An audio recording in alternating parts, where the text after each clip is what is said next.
We don't have an on-campus open day this year, but this presentation will be a substitute to welcome you to Maynooth and to give you an idea of what studying here will be like. So, welcome to Maynooth and the Department of Ancient Classics. My name is William Desmond, and I'm one of 5 lecturers in the department. We're a relatively small department, but we teach a wide range of classes and subjects. And in general, you'll find that classics fits well as a complement to many other subjects, especially in the arts. At the undergraduate level, we teach mainly topics in Greek and Roman civilization. All of this is through English translations. But if you're interested in studying the ancient languages directly, then we have options for that also. So, in the next few slides, I'll touch on the following topics: a general idea of what the classics is as a discipline and a subject, what you can expect from first-year classes in Maynooth, also what you can expect or look forward to in second and third-year classes, including options in Greek and Latin languages. And finally, like many degrees in the arts and sciences, classics does provide a good training for a wide variety of careers, and the last few slides will have some thoughts and links on that.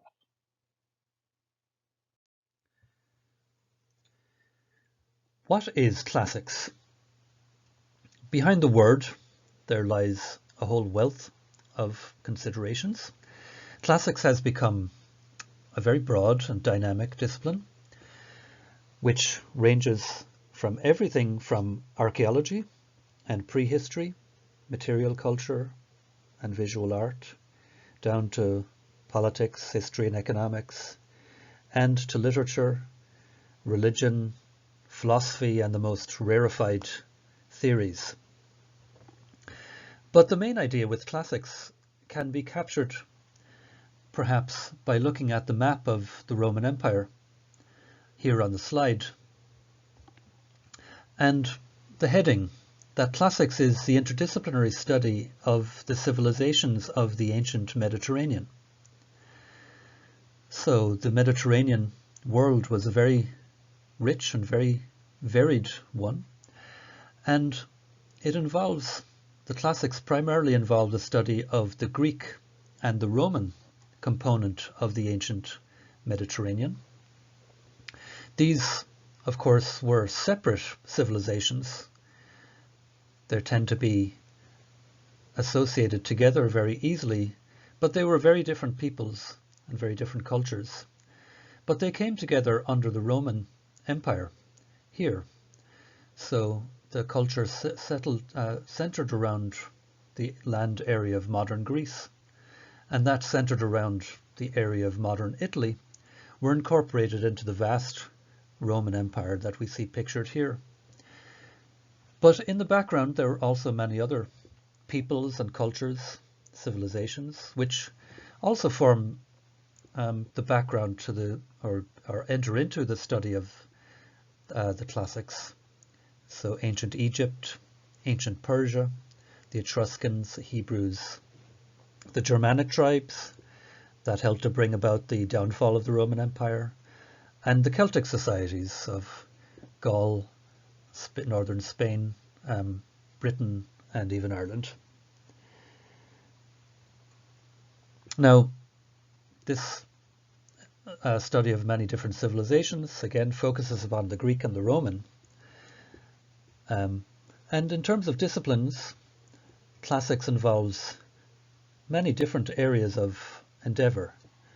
So, primarily in Maynooth, we study the history and literature of the ancient Greek and Roman Mediterranean, but there are also healthy doses of philosophy, politics and political history, religion, the visual arts, and geography, as we get a sense from the map here.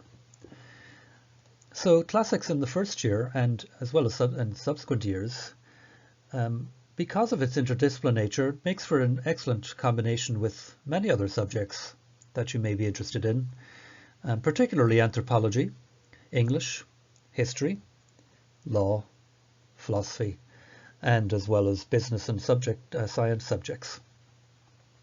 Greek and Roman civilization is in Group 6, and it can be combined with subjects in any of the other groups, Groups 1 to 5, though not with a subject which is also in Group 6.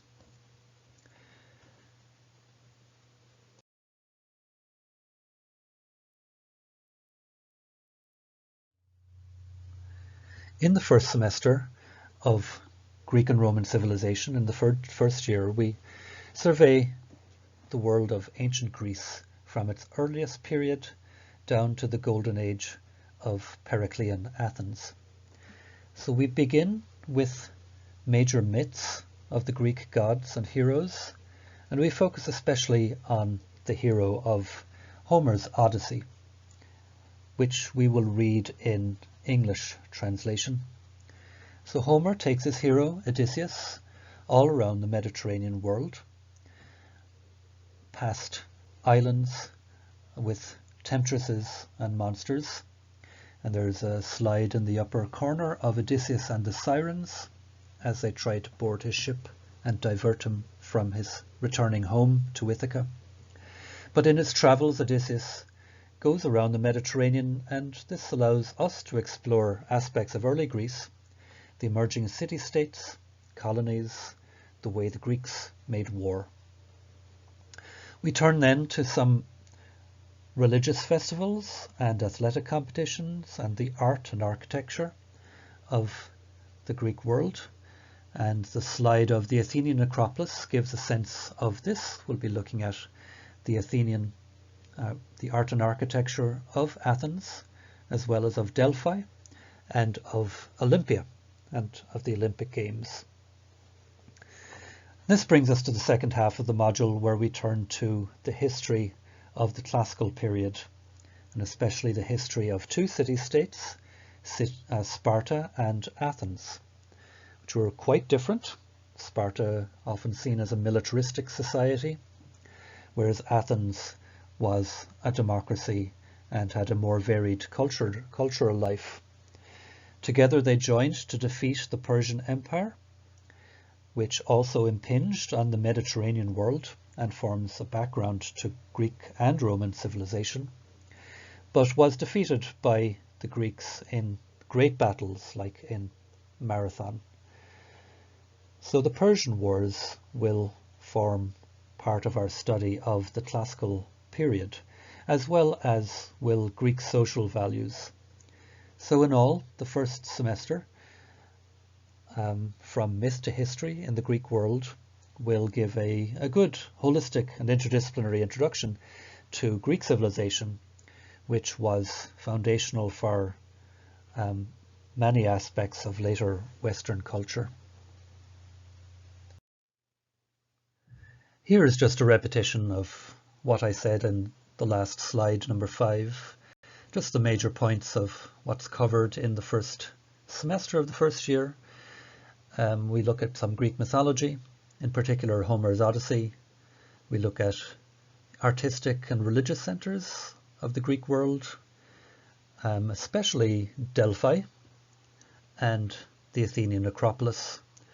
And then we look at the history of classical Greece, Athens, Sparta, and their alliance in the Great Persian Wars. So overall, it's an interdisciplinary introduction to Greek civilization, primarily involving literature and history, but involved also our politics, of course, and religion and art.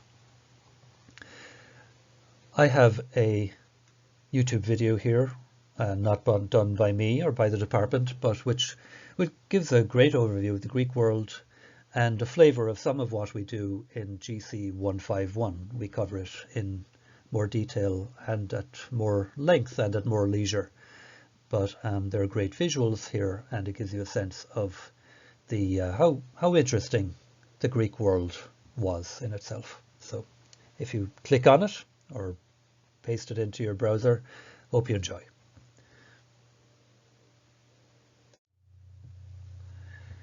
In the second semester of year 1, we turned from the Greek world to the Roman. And there's a similar survey of Roman history, literature and culture in GC 152, Making Rome, Culture, Politics and Society in the Roman Republic. So Rome, famously, began as a small city on 7 hills on the Tiber in central Italy.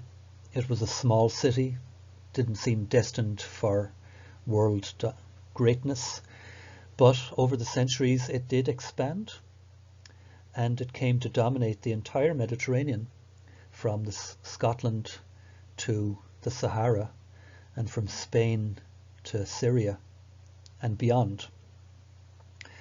So in the first half of the module, we look at the history of the Roman Republic. First of all, we look very briefly at the rise of Roman power in Italy and across the Mediterranean. And then we focus in on the fall of the Roman Republic in the last century of the BC era. So the Roman Empire fell and was transformed into an autocratic empire. And all of this took place over almost a century, and it was a tragic and tumultuous transformation, which involved civil wars, assassinations, and huge dramatic figures like Julius Caesar, Antony and Cleopatra, and Augustus, who won out in the end, became the future emperor, and effectively ended the Republic. So the Roman Republic, as we will see, was powerful and had been established for centuries. So why did it fail? This is the question which we focus upon in the first half of the module. It's an important question which still resonates today, not least in thinking about Star Wars, which also has a republic which degenerates into an evil empire, and George Lucas was in fact influenced by the Roman history when he made his modern screenplay. In the second half of the module, we turn from history to culture and literature and social life. We read with the help of Cicero, the great lawyer and orator, politician, as well as the writer and epic or poet Virgil. We'll read about senators and slaves, men and women, work and leisure, Roman myths and heroes, as well as some of Roman art and poetry of the Republic. So our main question will be, what was it like to be a Roman? To dress like a Roman, or to live in a Roman house? To worship as a Roman?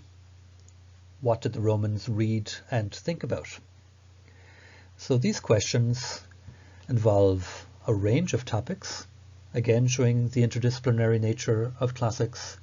So we'll be looking at such things as retail trade, luxury, Roman morality, art and architecture, as well as the big issues like power, gender relations, identity, morality, and how to live. And all of these are as relevant then, now, as they were then. So for an overview of the Roman world, there is a good YouTube video, Ancient Rome in 20 minutes.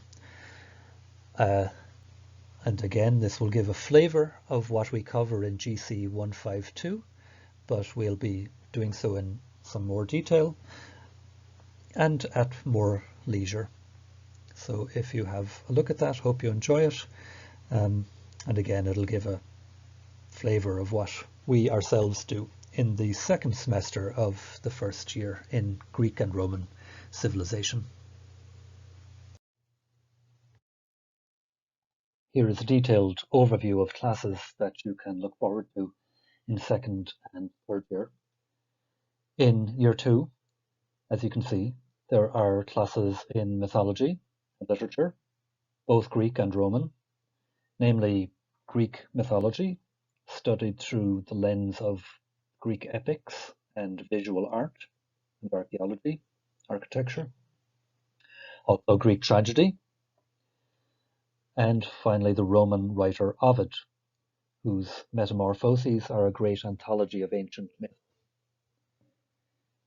There are also classes in the history of Imperial Rome and Imperial Athens. Power and the People in Rome deals with the relations between the powerful emperors and the less powerful senators and ordinary people of Rome and the provinces. Turning to Athens, Thucydides' Peloponnesian War is one of the classic works of historiography. It details the Great War between Athens and Sparta and has for a long time been taken as a paradigm for the study of the type of war that can occur between two power blocks, as for example in World War I. There are also thematic modules on women in Greece and Rome, and on love and friendship, from Homer to St. Augustine in late antiquity. Now, all of these are studied through English translation, and they can be taken through the regular combinations, namely through a regular major or a minor. So I'll talk about options for Latin and Greek in the next slide. But turning to year 3, here there's a similar interdisciplinary mix of literature, history, and philosophy. Greek law and political theory, for example, looks at the courts of the Athenian democracy, as well as the political philosophers who theorized after them. Related to this module is Roman law, or at least its companion is Roman law and society, which studies Roman law and legal thinking in its historical contexts. Virgil's Aeneid is the epic of the Roman people and empire, and an absolutely central work in the Western canon. And it draws together themes from other classes in Greek mythology, Greek epic and tragedy, women, love. Finally, other thematic classes are on the religious life of the Roman Empire, and this includes a study of Judaism and Christianity. And then also in the last semester, third year, is a module on the reception of the classics in the modern world, either in modern Irish literature, Ireland in the classics, or in alternate years, the reception of classics in cinema, historical novels, comics, video games, and other modern media as they continue to evolve.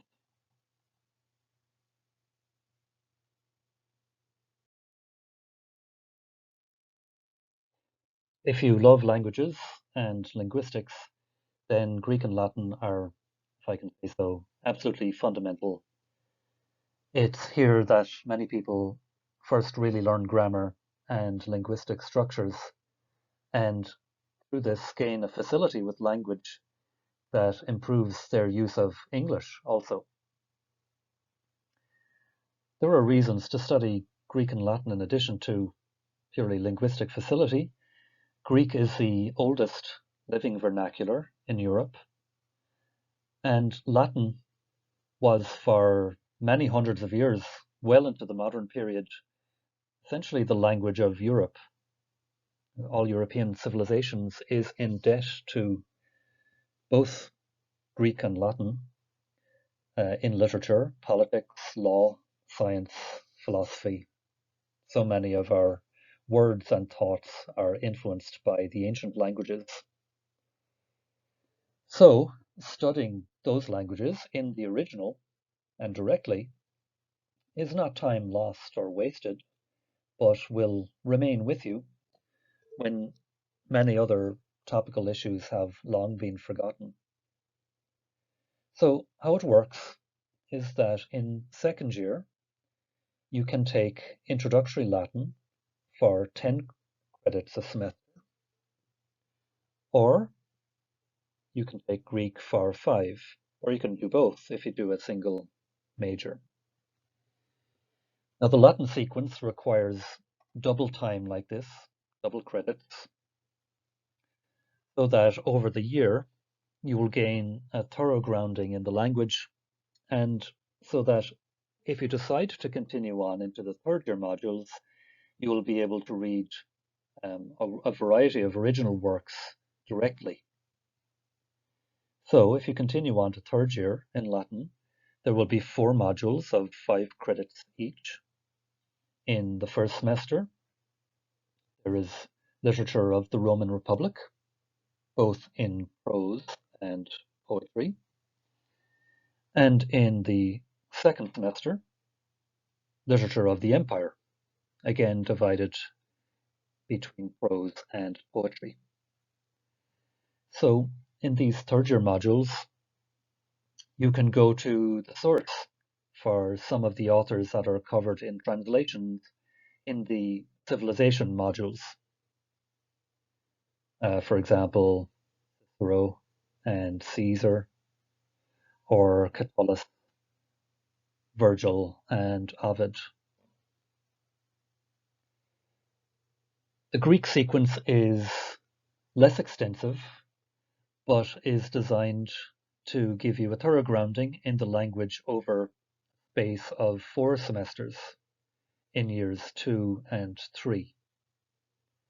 So if you stay the course and do all 4 modules in Introductory Greek, 1, 2, 3, 4, then you will be prepared to read original texts that are covered in translation in other modules. For example, works by Homer, the Greek tragedians, or the philosopher Plato. So these are options within years 2 and 3, and they can be, you can take Latin on its own, or Greek on its own, or you can take both of them, and they can be taken in combination with the civilization options.